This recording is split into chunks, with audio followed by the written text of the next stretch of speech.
good afternoon and welcome to our special committee of the whole meeting.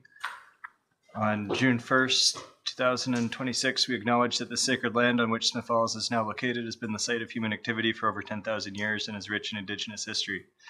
This land is the ancestral and unceded territory of the Algonquin and Anishinaabe Nation. We're grateful to the Algonquin ancestors who cared for the land and water in order that we might meet here today. We're also grateful to the Algonquin people for their contribution in the making of the Rideau Canal, which runs through Smith Falls. We're mindful of broken covenants and the need to reconcile with our relations. Together, may we care for this land and each other, drawing on the strength of our mutual history of nation building through peace and friendship, being mindful of generations to come. So we'll call the meeting to 5:01, and we'll look for a motion to approve the agenda. I've had a request that we defer item 9.2 Beckwith Street Bridges Rehabilitation. Councillor Miller? We could also defer 9.3 as it's not time sensitive, and we want to make sure we are at the Citizen of the Year event. Councillor Burketta? Just wondering if there's a reason why we're deferring these items other than the event afterwards. Is there? That was the main reason for my understanding. Councillor Brown? It starts at 6 o'clock. What starts at 6? Yeah. Okay, I'm fine with that. Okay, so I'll take a motion to approve the agenda as amended without 9.2 and 9.3. It's moved by Councillor Robinson, seconded by Councillor Brennan. All in favor? That's carried. We've got two directors' reports tonight, so we will go to the first one with Director McMahon. Okay, thank you. Thank you, Mr. Chair, and good evening, members of council. Just a quick update here this evening. So I'd heard from the Utilities Department this afternoon, and they wanted to reiterate to folks at home that are watching this evening in council that we're still undergoing the stainless steel high-lift piping project at the water treatment plant. We've already done some work to date on May 26, 28, and the last bit of work will be completed tomorrow.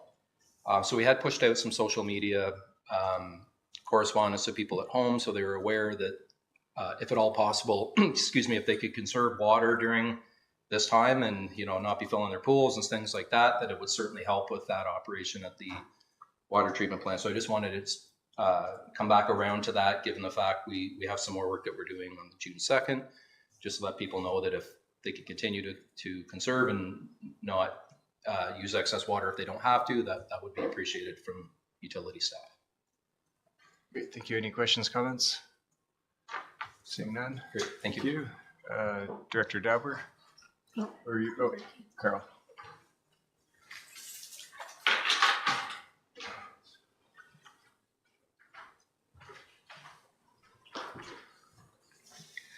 Thank you, Mr. Chair. Good evening. One quick update from Development Services about the town's community improvement plan. Last week, committee reviewed the facade, interior, and accessibility applications received in this year's spring intake and considered the recommendations presented from the evaluation committee, which comprises of senior staff, MHC, and DBA representation.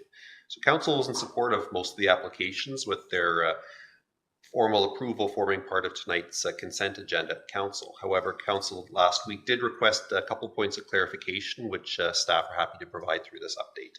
On 12 Beckwith Street North, council agreed to fund a variety of interior and exterior improvements to accommodate a new shoe store moving into the old Smith's Shoes property. However, there's a question about the upper story windows and whether they're leaded windows. The original application did not make any reference to that, so staff followed up with the applicants who obtained a second opinion from a different window installer that suggested they likely are. So a leaded window consists of small individual sections of glass that are separated by strips of lead that's decorative in nature and is actually a character attribute as defined in the HCD. So while that prescription isn't binding in regulation today, the HCD's directive to restore and repair should still be followed in considering applications for heritage funding under the CIP. As a contemplated restoration of heritage attribute, the CIP could fund up to 80% of the 85% of the work, as opposed to the 50% funding capped at $5,000 for other windows. As the applicant wasn't able to get a quote on that restoration in advance of this meeting, he requested a deferral of the decision on that part of the application until we have that information. As such, the approval being recommended this evening is for the other items listed in the application, with the windows potentially coming back later to council. Council had also requested more information regarding the signage that was requested to be funded at the Forum Artisan Village building, which is you owners who are looking to enhance the property. Council and the evaluation committee supported new sign over the entrance. However, the evaluation committee did not recommend funding for a new directory sign at the corner of Maple and William. So that sign was quoted in the application as a cost of $15,000 and would include either a wood or a steel frame, 6 by 6 inches, with alu panel, which is aluminum composite inserts. The frame would be about 8 feet above grade. The evaluation committee recognized the functional benefit of the sign and why the owner would want to put it there at that location, assuming its exact location would be outside of the site triangle.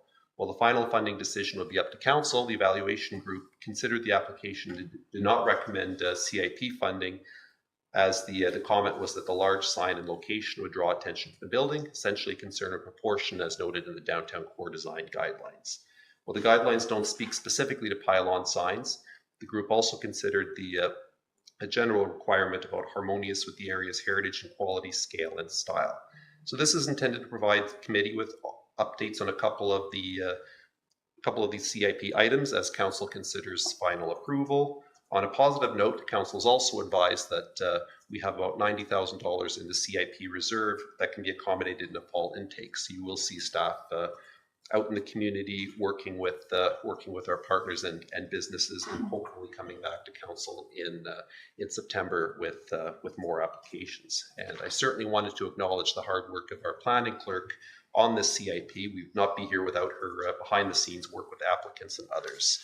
And I'd also like to thank the evaluation group for their attention to detail and thoughtful assessment of the applications. There's a lot of collaboration behind the scenes, and it has resulted in improved submissions that we're happy to take forward. Thank you, Mr. Chair. Thank you. Any questions, comments? Councillor McKenna? Just to thank Carl and your team for the speedy turnaround on those questions. It's great to hear that. Thank you.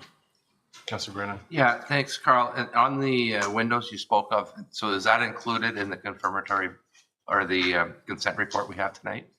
Yes. It is? Yes. So that could still be revisited for those guys? Through you, Mr. Chair, and I understand the consent report indicates that the funding for the shoe store would not include the windows, but would include everything else, with the windows to come back later for council to consider. That's correct. Thank you for that. No further questions? All right, thank you, Carl. Thank you. That will take any disclosure of pecuniary or conflict of interest. Seeing none for tonight, we'll go to 9.1 Public Works Operations Center with Director McMahon. Thank you again, Mr. Chair. So the report I have in front of you this evening is with respect to, just to let council know how we've progressed with the design for the new Public Works garage. Right now, we're a week and a half to 2 weeks out, if not sooner, to get this project tendered, with anticipating breaking of ground sometime in July.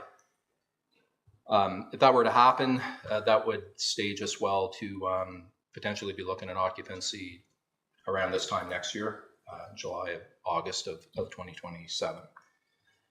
So a lot of work's been happening in the background through IDEA, who are our architectural consultants on this project. They've been working with a number of sub-consultants that have been working under their purview, notably civil consultants, engineering firms, electrical, mechanical, etc. So kind of everything soup to nuts. They brought different consultants in to make sure that we get a really good product out of this contemplated build. So things have advanced. I wouldn't say that there isn't a little bit of work yet to do on the detailed drawings that I provided here tonight, albeit if there were any changes, they would be very marginal or minuscule at best, probably more clerical, just tweaking here and there in terms of some of the, maybe perhaps some dimensions, et cetera, but nothing significant. So what you see in terms of the attachments here this evening, notably the site plan and the floor plan, I would say is pretty well locked in. There's been a number of consultations with public works staff and community services staff through this process with our consultant to make sure that we get it right.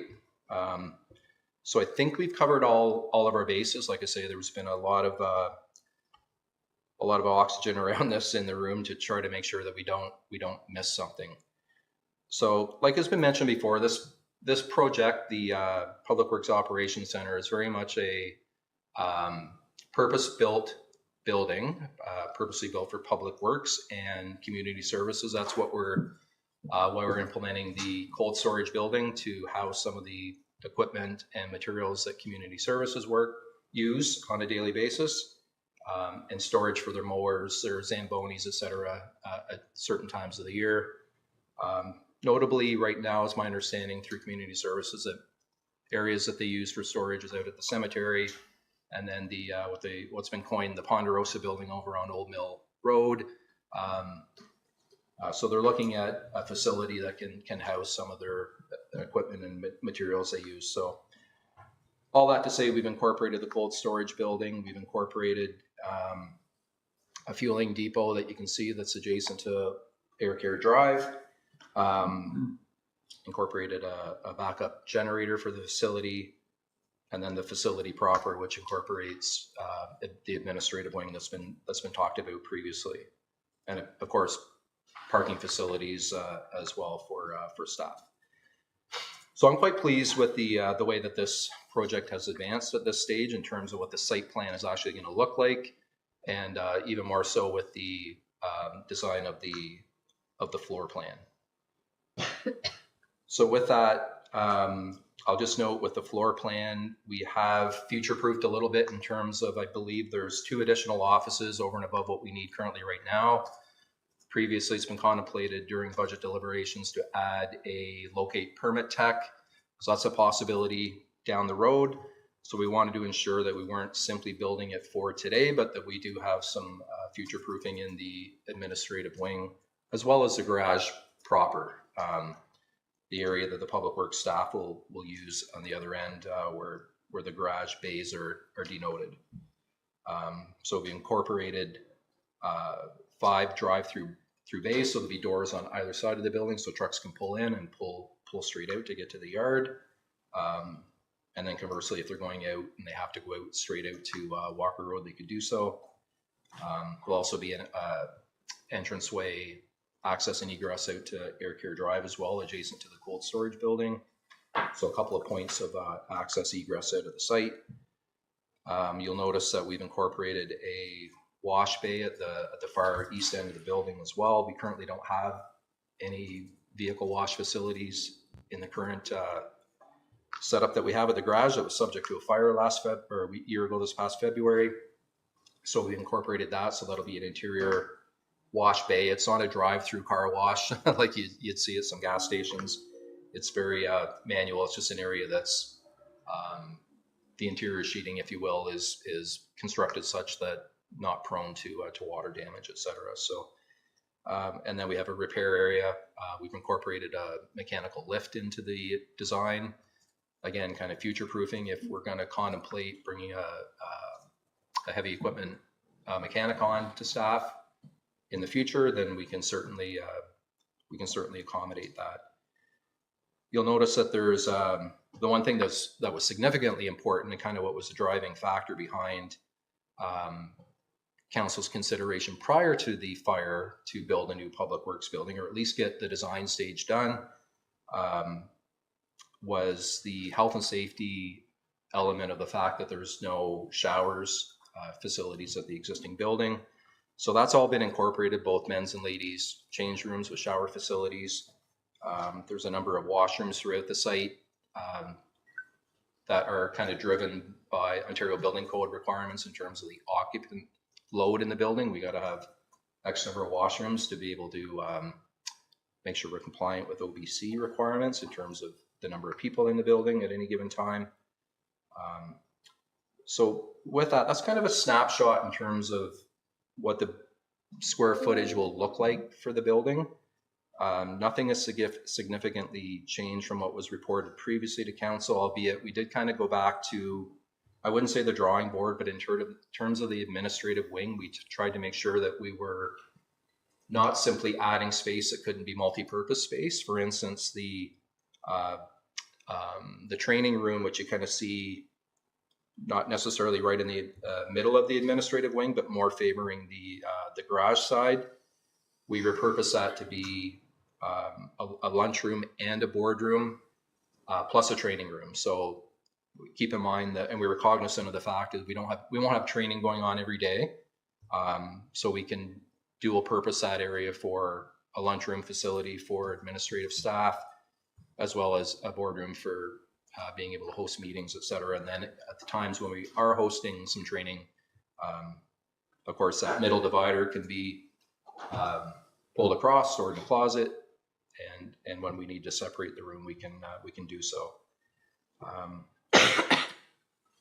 So the report here this evening, I'm not looking for any direction from council. It's a report for information.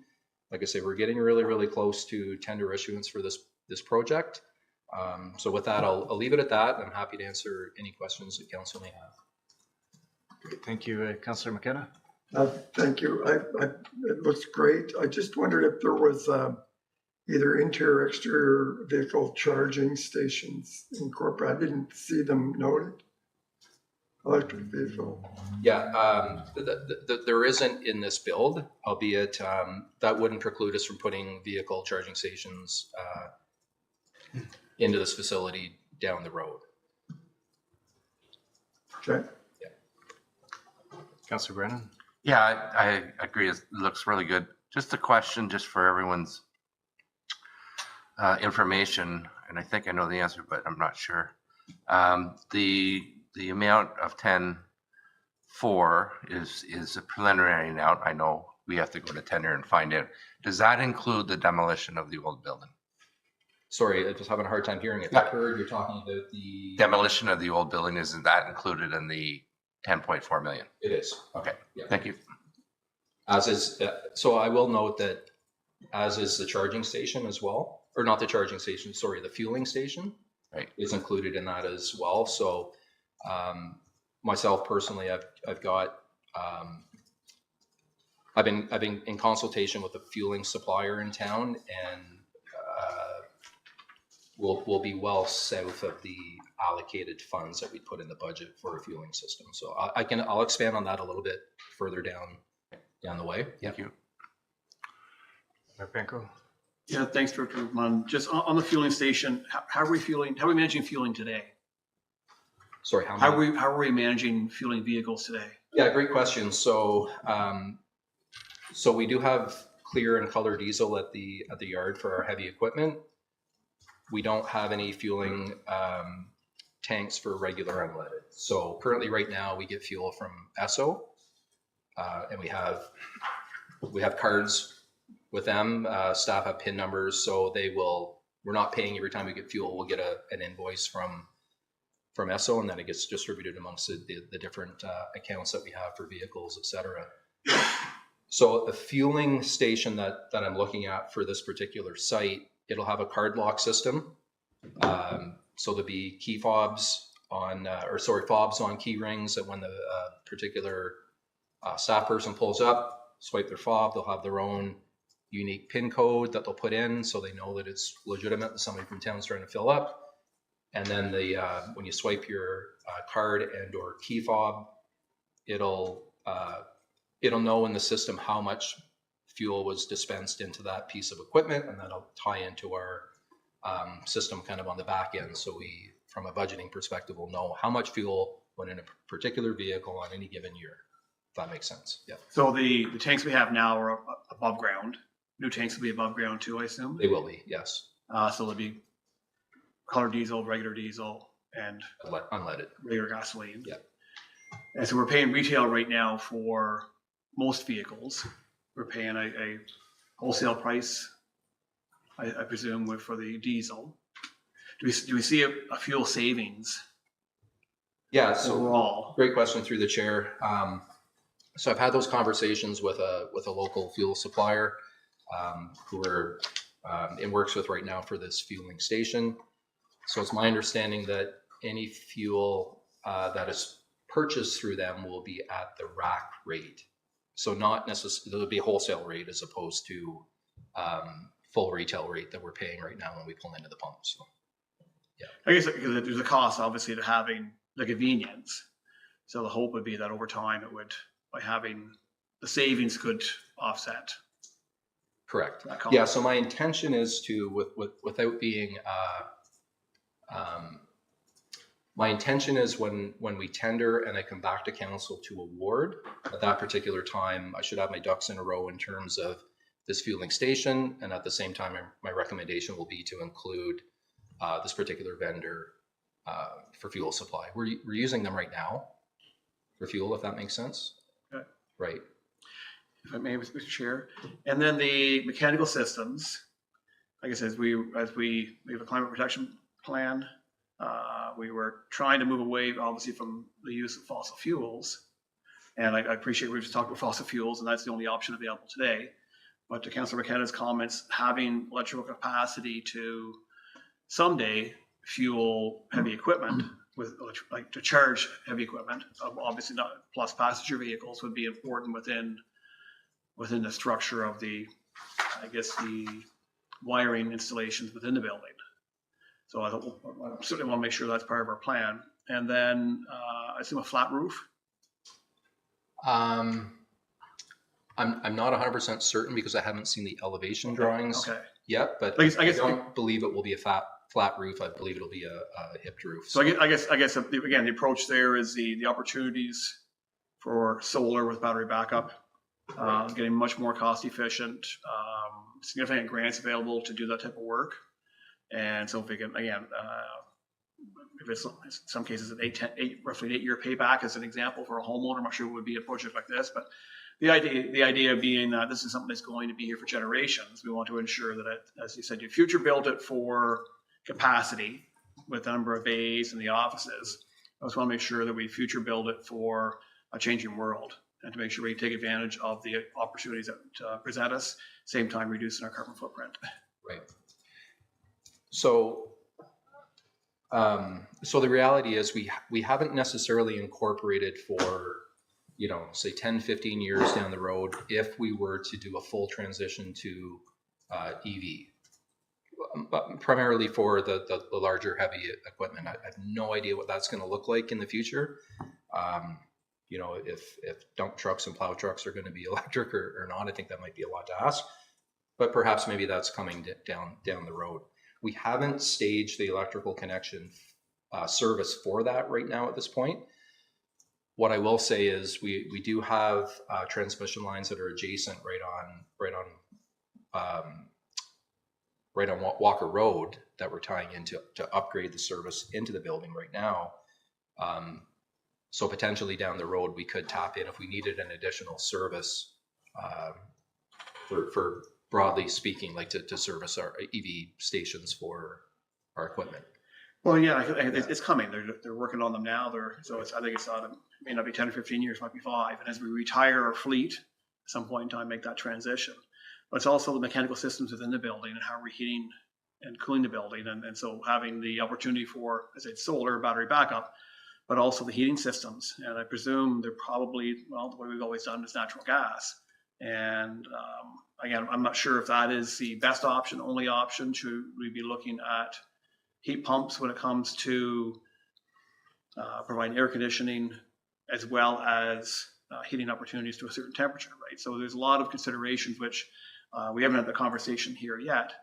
But again, I think we're building something that's going to stand for generations. I'd like to see that we have the capability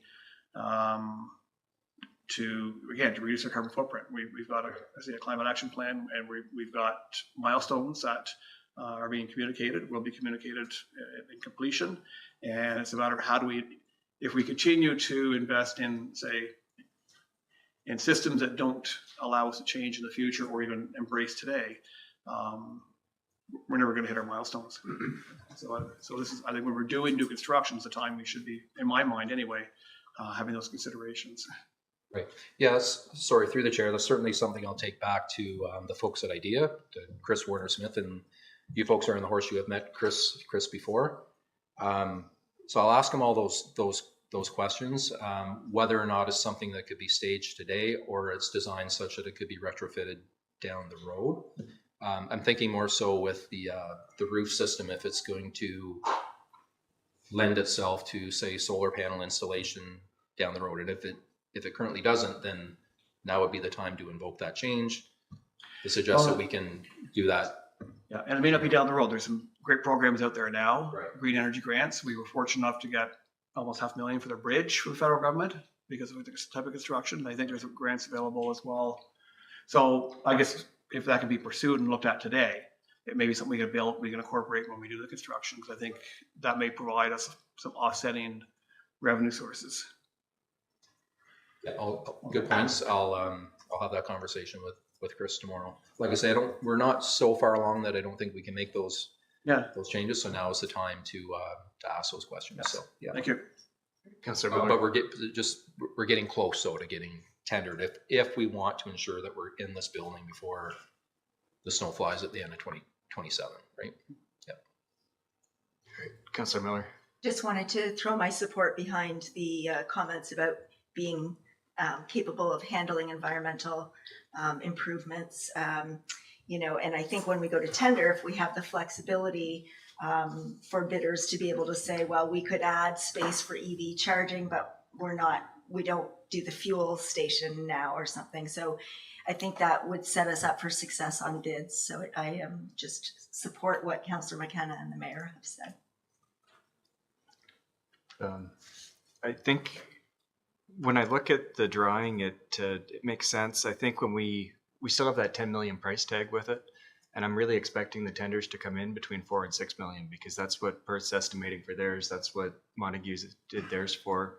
When I look at the drawing, I see red flags that are going to increase the cost of where we're at. And I think if the tenders come back high, we're going to have to do some kind of value engineering. I think one of the big ones is that we've got 3 different sections for plumbing. So instead of having all the rooms that need plumbing relatively close together, they're spread across the width of the building. We've got 11 different office spaces, including the administrative area. We've got no cubicle spaces. The cubicles would offer a lot lower square footage per desk and lower cost. And I don't know any office these days that wouldn't have some proportion. Like if you're not supervising employees, most people are in a cubicle these days. We've got lunchrooms on separate sides of the building. We've got showers on both sides of the building.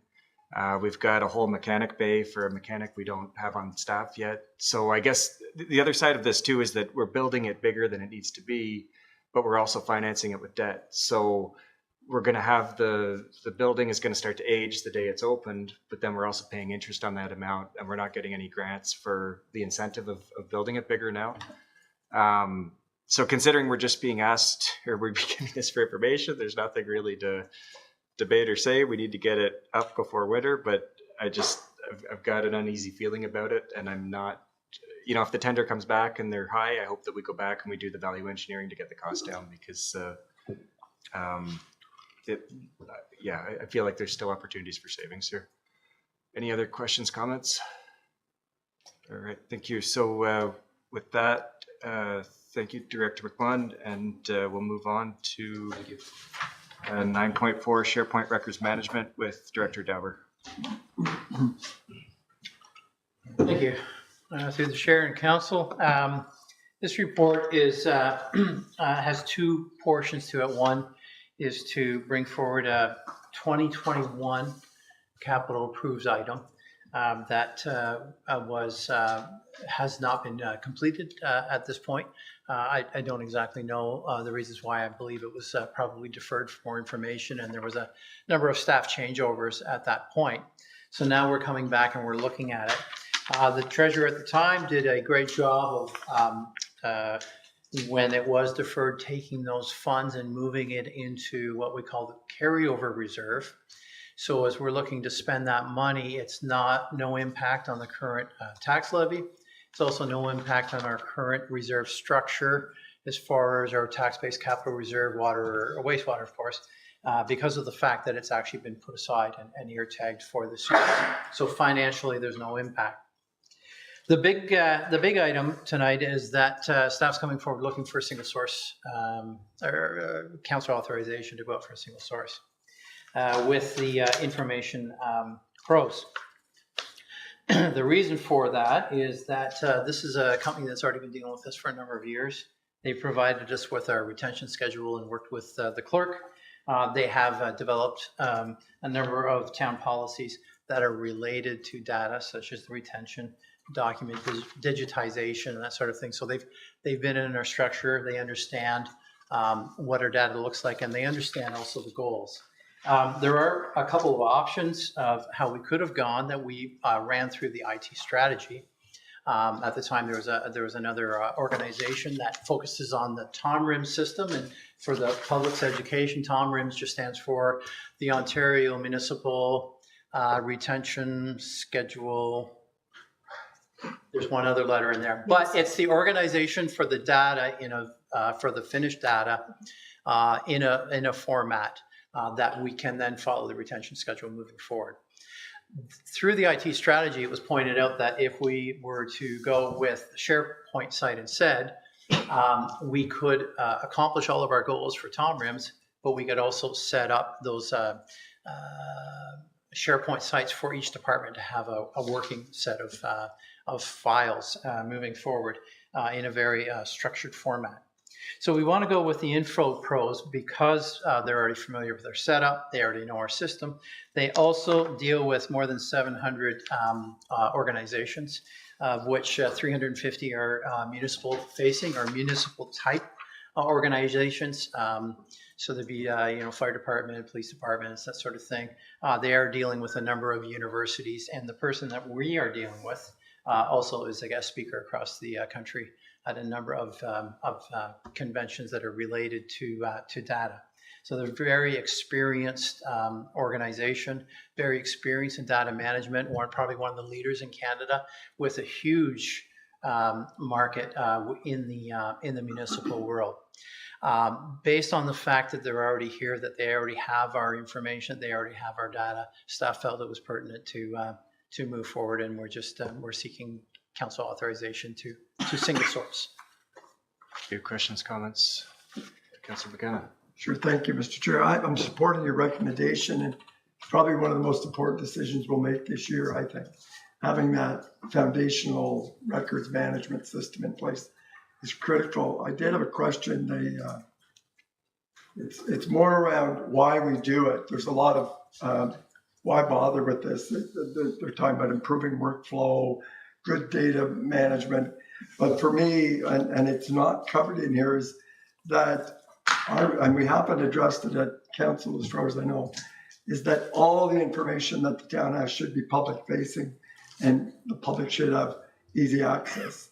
And then you start with that premise, and then you say, with some exceptions, and then you go back, human resources or whatever they might need to be. But for me to set this up without thinking through that, how can we make it easy for the public to look at anything, not just the documents, policies and bylaws, but all of the documents and all of our information. So I'm really keen to have that philosophy or approach that wherever possible, we make everything available and easy to access. So I don't know if that's a feature, but having it all together will at least make that feature possible. Thanks. Yeah, I agree. Especially anytime I try to find minutes or past reports or that kind of thing on the website, if we had something like that, open data, it'd be great. Any other questions, comments, Mayor Panko? Thanks, Paul. Just with regards to where this information is being stored, are these data centers that are located in Canada, or because it's Microsoft, is this going to be in the US or potentially somewhere else in the world? Just thinking for our own sovereign protection of where data is stored nowadays. That's an excellent question, and Microsoft does have a data center here in Canada. I'd have to double check. I'm not sure if it's either in Montreal or it's in Mississauga, and I'm sorry, off the top of my head, I'm not exactly sure which, but the data will be stored within Canada. we'll be here. Sorry, one other thing I forgot to mention, if I can. $50,000 isn't going to do a whole data migration and a whole setup. $50,000, the way that we were phrasing it was setting up SharePoint which is a very robust data management system, very robust, to have them set up with staff so that we understand how to set it up, to be able to start organizing the data with a very key piece being the metadata tagging, to be able to find documents easily later on. But it's not going to cover the whole thing, but it's going to be staff doing it, and they're going to be doing it with staff to show us how to do it. And then the other portion would be setting up workflows. And that would be like, electronic invoices coming in, and AP has some quick buttons that they click as to which department it goes through, and it goes through a whole email approval process. It's not going to set all of it up, but they're going to be doing it with staff to train us how to do it. There's a possibility that in the future we may want to retain some of the services to refine the data. I just want to make sure that I'm upfront with that, but $50,000 is going to get us going in 2026. And because of the fact that it doesn't affect our current budget, we thought it was a good time to get going. Great. So is there going to be any costs associated with increased SharePoint costs or increased data storage after all this is set up? Or? As far as the data storage goes, I'll have to double check into that. I don't believe it's going to be, if there is, it's not going to be significant, but we will keep council informed of that. As far as increased costs for SharePoint, it's already a part of our Office 365 suite. So no, there's not going to be any extra software costs. Great, thank you. Seeing thumbs up, no more questions. I think everybody's in favor, so we'll move on. Thank you, Director Dauber. Thank you. To adjournment, if seeing no other committee, boards, or external updates. Councillor Robinson, you want to adjourn the proceedings? Certainly. The committee adjourned its proceedings at 5:37 p.m. and stands so adjourned until the next duly called committee meeting, seconded by Councillor Brennan. All in favor? That is carried. So we'll take a quick break.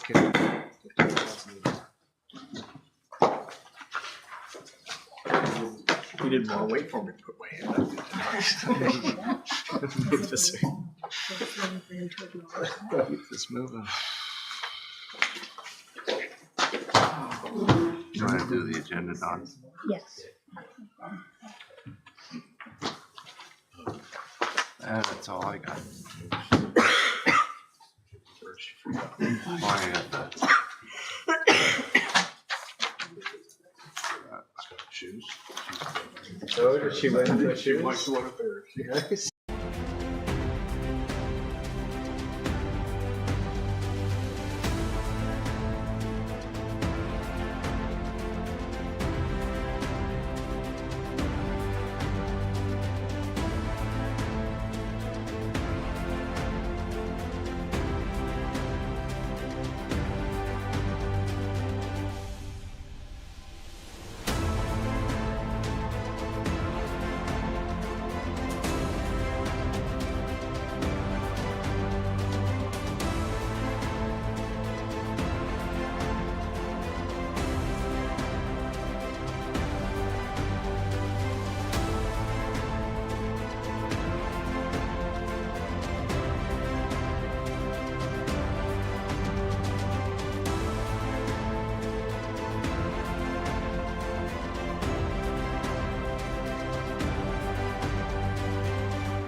Good evening, everyone. Welcome to this meeting, regular meeting of Smith Falls Town Council for Monday, June 1st, 2026.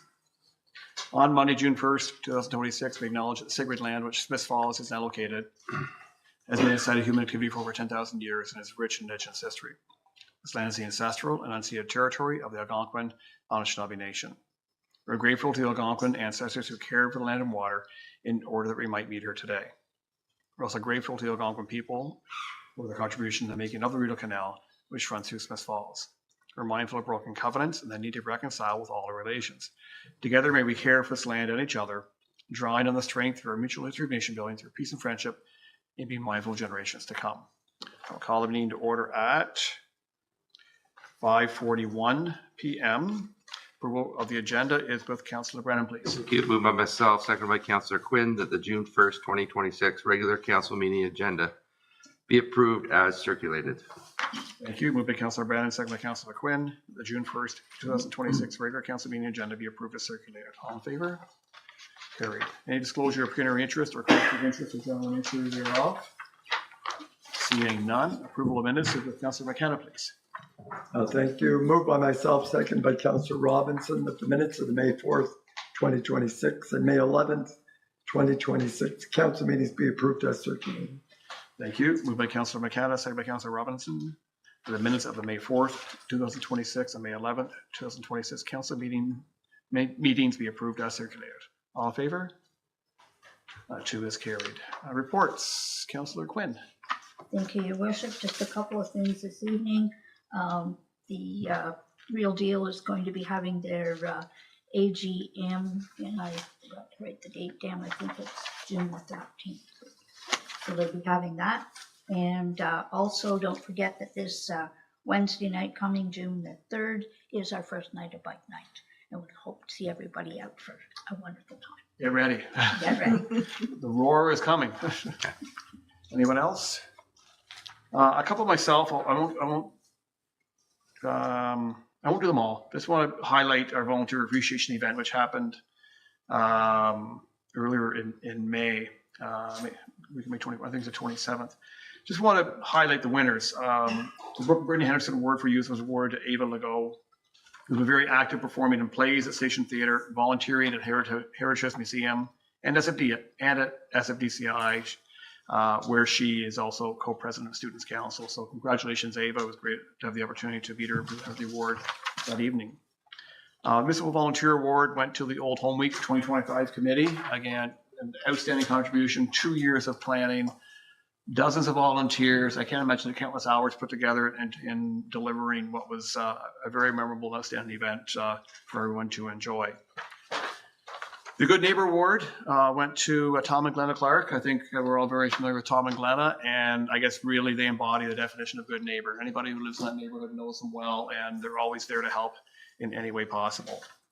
The Charles Gahuli Award went to Wendy Doherty, who's been an absolutely incredible, long-standing volunteer at St. Francis Sales Elementary School, organizing, orchestrating, and doing everything necessary to look after snack and meal programs for students for, I think, close to 20 years. So just an outstanding contribution to our community.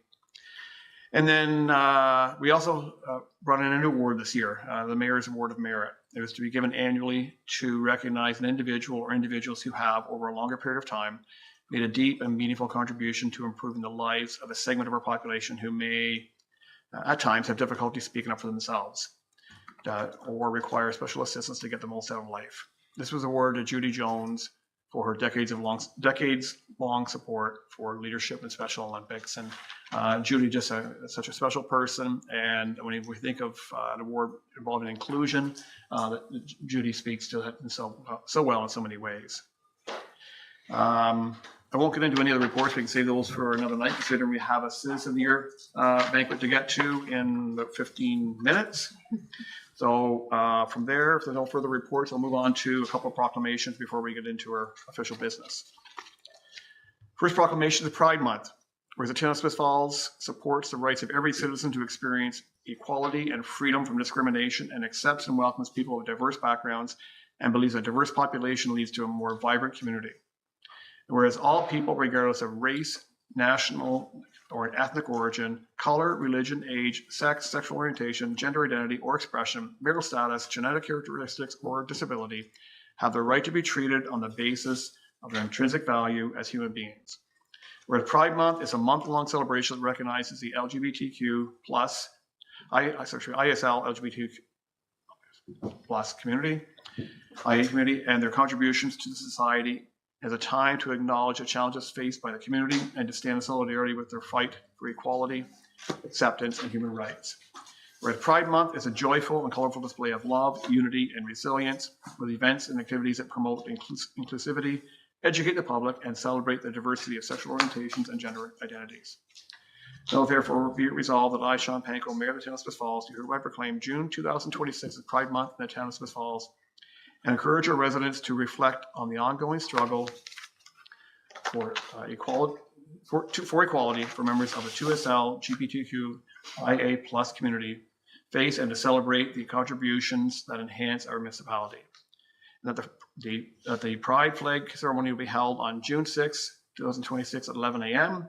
as a symbol of our community's commitment to inclusivity, acceptance, and support for the 2SL LGBTQIA plus individuals during Pride Month.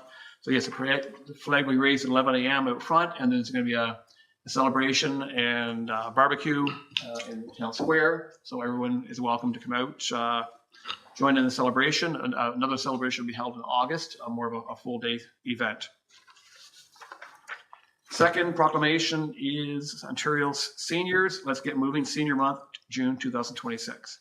Where Seniors Month is an annual nationwide celebration where seniors have contributed and continue to contribute immensely to the life and vibrancy of this community, where seniors continue to serve as leaders, mentors, volunteers, and important and active members of the community, whereas their contributions past and present warrant appreciation and recognition, and their stories deserve to be told. Whereas the health and well-being of seniors is in the interest of all and further adds to the health and well-being of our community. Whereas the knowledge and experience seniors pass on to us continues to benefit all. Now, therefore, be it resolved that I, Sean Panko, Mayor of the Town of Smith Falls, do hereby proclaim June 2026 as Seniors Month in the Town of Smith Falls and encourage our citizens to recognize and celebrate the accomplishments of our seniors. And I want to take a brief moment and just speak to vandalism we all woke to last Friday. And our staff did an incredible job of dealing with it and repainting surfaces that were damaged. But a lot of the narrative, it seemed, because of the crosswalk, which had been painted the day before, was damaged, a lot of the narrative seemed to think that it was simply targeting the LGBTQ plus community. And in fact, some of the graffiti that was expressed on the bandstand and around the bandstand was more targeted against women. And I think it's important that we acknowledge, especially recognizing that the Interval House Mosaic speaks out strongly against violence against women.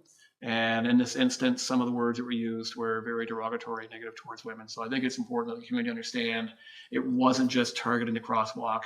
It was broader than that. I'm also encouraged that I know the police are making progress on this, and we will soon be hearing more details from police.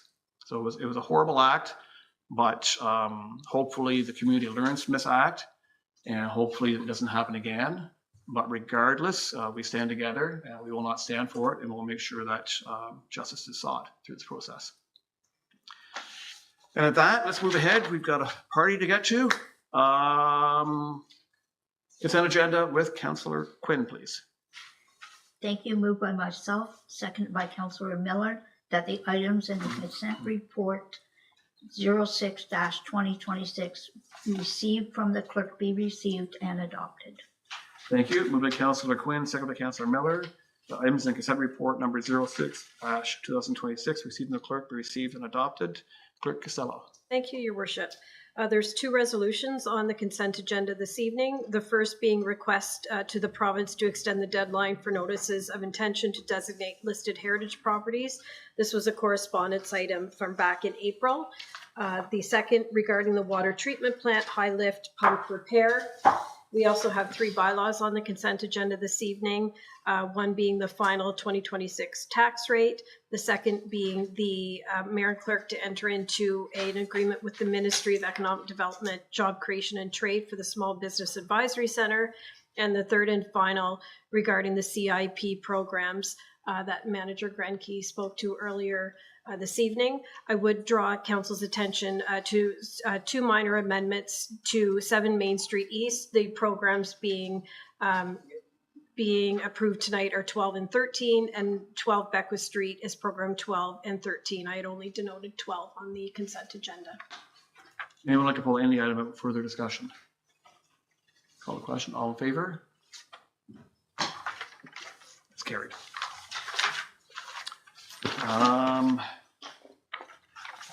Moving forward, our bylaw with Councillor Miller, please. Thank you. Moved by myself and seconded by Councillor Quinn that a bylaw to authorize a single source contract with the information professionals, InfoPro, for the implementation of records and information management services to support the development of an electronic records management system within the town's Microsoft 365 environment at a cost not to exceed $50,000, including applicable taxes, which would be bylaw 10698-2026, be received and read a first time and taken as read a second time. Thank you. Moved by Councillor Miller, second by Councillor Quinn, the bylaw to authorize a single source contract with the information professionals, InfoPros, for the implementation of records and information management services to support the development of electronic records management system within the town's Microsoft 365 environment at a cost not to exceed $50,000, including applicable taxes, bylaw 10698-2026, read a first time and, sorry, and taken as read a second time. All in favor? Carrie, discussion, please. So I think the motion is pretty self-explanatory, but I did want to say that we've decided to single source this contract because the contractor has been working with us for a number of years and knows our systems very well. And so that's why we supported doing this information management system with that company. Any further comments or questions? Third reading, please. Thank you. Moved by myself and seconded by Councillor Quinn that a bylaw to authorize a single source contract with the information professionals, InfoPros, for the implementation of records and information management services to support the development of an electronic records management system within the town's Microsoft 365 environment at a cost not to exceed $50,000, including applicable taxes, under bylaw 10698-2026, be now read a third time and finally passed, signed, sealed, and numbered 10698-2026. Thank you. Moved by Councillor Miller, second by Councillor Quinn, the bylaw to authorize a single source contract with the information professionals, InfoPros, for the implementation of records and information management services to support the development of an electronic records management system within the town's Microsoft 365 environment at a cost not to exceed $50,000, including applicable taxes. Now read a third time, finally passed, signed, sealed, and numbered 10698-2026. All in favor? Carried. Thank you. Queries and announcements. Councillor Brennan. Yeah, just very quickly, the Heritage House is having their spring, getting towards summer event on Sunday. It was canceled 2 weeks ago because of weather. So that's going to be at the Heritage House this Sunday, 11 to 2. So everyone's welcome to come out. Thank you. And anyone that was at Heritage House on Friday afternoon had a great opportunity to see prom. Graduation. Yeah. And all kinds of students out there dressed in their best and families getting pictures. And then I did notice also on number 1 over to our new bridge, the pictures taken there. So obviously well. And the renovations are done at Heritage House. The outside's been completed. It looks good. Beautiful. Councillor Quinn. Just quickly, Father's Day, we're having Tim Norris, our Canadian Grandmaster Strongman, is going to be at the Railway Museum attempting to pull a 60,000-pound CN caboose. And this is to raise money for the new roof that we need at the Railway Museum. And we're so happy to have Tim there. And we're looking for people to come out and support us and have fun. Thank you. Thank you. And a big week last week for the Railway Museum. Oh, yes. We got a beautiful streetcar from Ottawa. It's gorgeous. It'll be about likely a month, maybe 2 months, and it'll be finished. And then they're going to be figuring out a way to motorize it so it can travel down the track and people can ride on it. It's gorgeous. Fabulous. Absolutely gorgeous. I've been in the word for so long. Yeah, such a great initiative. Thank you. Councillor McKenna. I just wondered if Councillor Brennan, is it Evergreen Avenue this Sunday? Yes, it is. I forgot to mention that, but this Sunday at 1 p.m. and at the Legion, yes. So and there'll be 2 plaques that have been installed. One for Lee Hitchens and the other for Ann and Mike Quigley. And there's also an environmental award recognizing some students at Montague School. So they're real, yeah. Super. So hope to see you there. Thank you. Sean, Yes. I believe this weekend is a fly-in breakfast too. It is Isn't it? Okay. On that's- Sunday. On Sunday as well. Saturday or Sunday. Lots going on. Yeah, it's busy. Thank you. Okay, confirmatory bylaw is with Councillor Brennan. I put it away. Councillor Brennan. Here. Moved by myself, seconded by Councillor Mill, that a bylaw to confirm the proceedings of council at its meeting on the 4th and 11th days of May 2026 be received and read a first time and taken as read a second time. Thank you. Moved by Councillor Bennett, second by Councillor Miller, that a bylaw to confirm the proceedings of council at its meeting on the 4th and 11th days of May 2026 be received, read a first time and taken as read a second time. All in favor? Carried. Any further discussion? It's a procedural matter that we take care of every council meeting. Third reading, please. Moved by myself, seconded by Councillor Miller, that a bylaw to confirm the proceedings of council at its meeting on the 4th and 11th days of May 2026 be now read a third time and finally passed, sealed, signed, and numbered 106/99/2026. Thank you. Moved by Councillor Brennan, second by Councillor Miller, the bylaw to confirm proceedings of council at its meeting on the 4th and 11th days of May 2026 be now read a third time and finally passed, signed, sealed, and numbered 10699-2026. All in favor? Carried. And motion for adjournment is with Councillor Robinson. Thank you.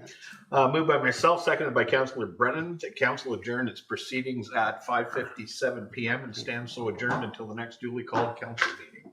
Jackie. Thank you. Moved by Councillor Robinson, second by Councillor Brennan. Next council adjourns proceedings at 5:57 p.m. and stands to adjourn until the next duly called meeting of council. All in favor? We're adjourned. Good night, everyone. She wrote that.